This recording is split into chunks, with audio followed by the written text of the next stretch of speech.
Good morning, anak! Pinagluto kita ng paborito mong ulam. I love you, anak! Sige po, Nay. Tara, kain na tayo. Parang may kakaiba kay nanay. A few moments later. Anak, ba't ka nagwawalis? Ayaw kita mapagod. Ako na dyan. Sige, Nay. Ako na lang po maghuhugas sa mga plato.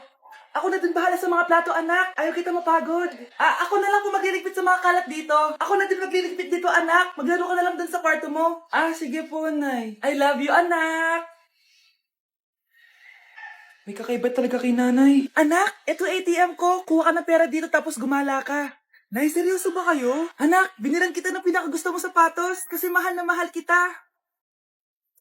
Di ba anak, nagreklamo ka kasi ang bagal ng computer mo? Huwag kang mag-alala dahil binilan kita ng bagong computer at yung pinakamabilis sa lahat. Para sa'yo. I love you, anak. Nay, ano pa nangyayari sa inyo? Nay? Nay! Saan na ba yun? Nay? Hello, anak. Pauwi na ako ng bahay. Maglinis ka na, ha? Wala ka sa bahay, Nay. Sino yung... Anak, gusto lang kitang maging masaya. Masaya. Nay, tulungan niyo ako, Nay. I love you, anak. Gusto ko lang maging malinaw sa inyo na dito sa klase ko, ako ang nasusunod. Naintindihan? Ma'am, ito po yung assignment ko. Anong klaseng assignment to? Parang ginawa lang ng bata. Mababa lang grades mo dito, ha? Pinaghirapan ko yung assignment na yun. Sino ang pambansang bayani natin? Ma'am, Scarlett. Ang pambansang bayani natin ay si... Oops! Napakabagal mo sumagot. Ang pambansang bayani natin. Straight to the point ang kailangan ko sagot. Ayusin yung sumagot, ha? Hindi na kayo elementary. Opo, ma'am. Pinayagan ba kita kumain sa loob ng klase ko? Ma'am. Akin na yan. Kung ayaw niyong binabastos kayo, wag niyo akong bastusin. Oo, be. Kain tayo sa labas mamaya, ha? Hala, galit na si ma'am. Umalis lang ako saglit, ganyan na kayo. First meeting pa lang natin, pinapakita nyo ng mga ugali nyo. Buti pa yung kabilang section, tahimik lang. Kayo na ata ang worst section na napuntahan ko. Kung kami ang worst section, ikaw ang worst teacher. Sorry po, ma'am. At dahil dyan, bibigyan ko kayo ng maraming assignment. Ma'am? Oh, Scarlett, kamusta ka? Sana ikaw na lang ulit teacher namin. Ang sungit ng bago naming teacher eh. Hayaan mo, next quarter, ako na ulit ang magiging teacher nyo. Talaga, ma'am? Thank you, Lord! Ma'am, parang wala po ata sa lesson natin yung number 5. Ay, wala ba? O sige, bonus na lang yan. Thank you, ma'am! Ma'am, wala po ata sa lesson natin yung number 5. Oh, anong gagawin ko? Puro ka kasi daldalan, kaya di mo alam. No, favoritism si ma'am. May sinasabi ka? Ay, wala po. A few moments later. So, ganun lang siya kadali. Ma'am, pwede po pa-excuse. Sumasakit po yung puson ko eh. Sige, punta na lang sa clinic. May gamot doon. Sige po, ma'am. Nagets niyo ba, class? Ma'am, excuse po. Sumasakit po yung puson ko. Ang arte mo naman. Onti sakit lang. Excuse agad. Kapag di maganda, wag na mag-inarte. Kala mo naman ang ganda ni ma'am. Hello po, ma'am. Sorry po, absent ako kahapon. Nagkalagnat po kasi ako eh. Ganun ba? Sige, excuse na lang kita. Sige po, ma'am. Thank you po. Ma'am, excuse po. Nilagnat po kasi ako kahapon kaya di po ako nakapasok. Naku, tigilan mo ako ha. Walang isang araw na lagnat. Ang sabihin mo, tamad kang pumasok. Ikaw nga, palagi ka nga di pumapasok eh. Anong sabi mo? Totoo naman, ma'am. May favoritism ka. Susumbong kita sa principal. Maniniwala ba ang principal sa'yo? Wala ka namang ebidensya. Anak, mag-exam tayo mamaya ha. Dapat mas mataas grades mo kay Scarlett. Oo naman, Nay. Mas magaling naman ako sa kanya. Anak ni ma'am si Samantha. Eto yung mga sagot mamaya sa exam. Perfect mo yan. Sige na, Nay. Baka may makakita pa sa atin. Humanda kayong dalawa sa principal. Tapos na yung maliligayang araw nyo. Mare, may tinitinda ako. Ano yun, Mare? Pag ininom mo to, magiging super ganda mo. Talaga, Mare? Gaganda ako? Magkano ba yan? 5,000 lang, Mare. 5,000? Wag na, baka fake lang yan. Hindi to fake, Mare. Hindi ko bibili niya ng ganyan kamahal. Sige na, umalis ka na. Ayaw mong bumili, ha? A few moments later. Aalokin pa ako ng pampaganda eh. Maganda naman ako. May kumakatok. Gusto mo ba magkajowa? Opo. Pag ininom mo to, magkakajowa ka na. Talaga? Oh, sa'yo na to. Ubusin mo, ha? Sige po. Magkakajowa na ako. Anak, saan mo galing yan? Sa kapitbahay po, Nay. Sa kapitbahay? Huwag mo ngayon naman yan. Ano yun, Nay? Ang kulit-kulit mo talaga, anak. Anak? Anak ko! Ano nangyayari? Baka pinaprank mo na naman ako, ha? Anak! Nasa akin na ang gamot. Gamot? Akin na yan! Ops! Hindi to libre! Magkano ba yan? 10,000 lang to, Mare. 10K!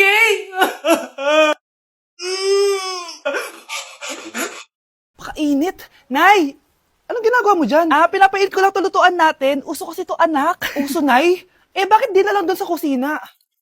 Sa sobrang init ng Pilipinas ngayon, ayan, pwede ka na magluto. Di ba? Tipid sa gas. Grabe! Ang talino mo, Nay. Makakatipid na ako neto. Anak, check mo nga dyan yung sinain ko. Okay na po to, Nay. Ano ba naman tong batang to? Tanghali na nakahilata pa din. Kala mo siya nagbabayad ng kuryente. A few moments later. Ako kainit! Sinakpatay na electric fan! Ang init na nga sa Pilipinas, tapos mapatay pa electric fan eh! Tay, ano yan? Ice coffee? Mainit na kape to, anak. Mainit na kape? Ang init na nga sa Pilipinas eh. Ang perfect nga nito, anak eh. Kasi mainit tapos mainit, di ba? Negative times negative equals positive. Perfect nga, Tay. Enjoy. Hala! Late na ako! Ano to? Sinuspindi na ang face-to-face classes sa ilang paaralan sa bansa dahil sa sobrang init. Yes, makakatulog pa ako ulit. Ay, sa wakas, makakaligo na rin ako!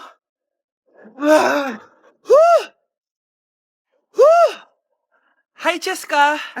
Hi. Alam mo ba kung bakit mainit sa Pilipinas? Bakit? Kasi, hot ako! Pero natabo. Yan! Init-init na ka sa Pilipinas tapos mag-joke ka pa ng ganyan. Sungit!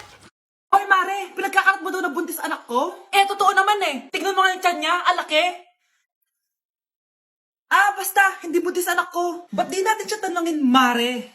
Anak, halika dito. Yes, Nay? Buntis ka ba? Ha? Hindi po, Nay. Bakit ang laki ng tiyan mo? Bloated lang po ako, Nay. Uminom po kasi ako ng soft drinks kanina. Bloated lang pala eh. Pinagsasabi mo dyan. Bahala ka kung ayaw mo maniwala. Sumasakit tiyan ko. Ayan na, mga anak na. Anak, napapano ka?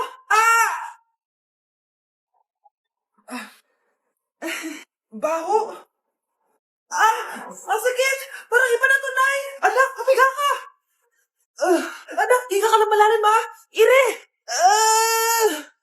Sige pa.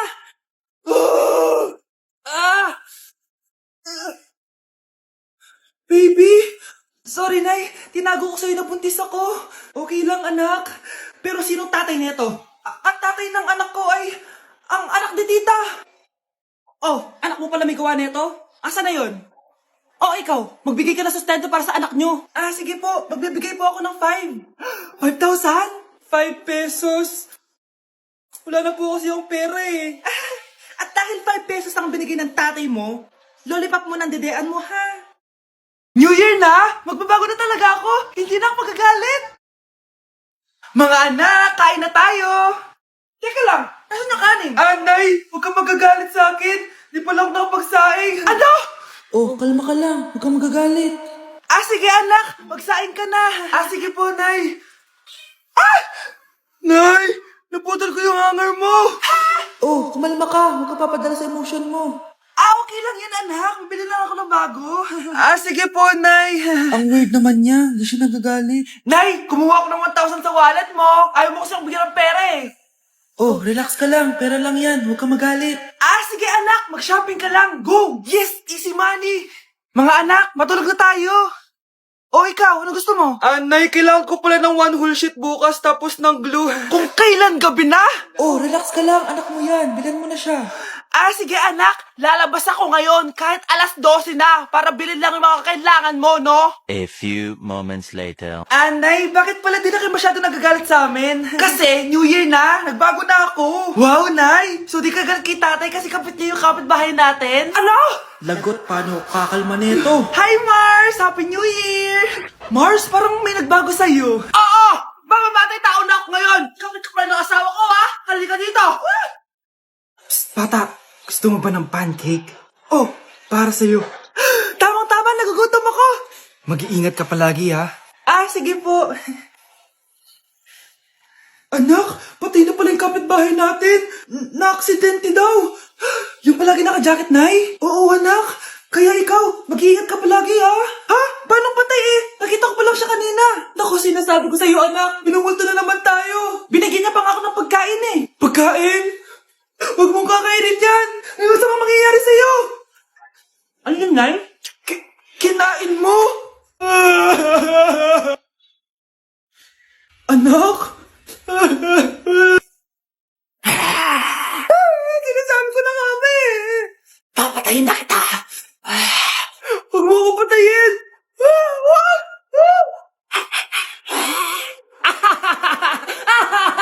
It's a prank! Punyeta ka? Prank-prank ka pa ha? Maglinis ka nga. Ah, sige po, Nay. Bilisan mo dyan ha, kundi kung papatayin ko. Nay, pakaya na yung multo. Kumakatok na. Ay, anong multo-multo? Delivery yan. Nag-text siya sa akin.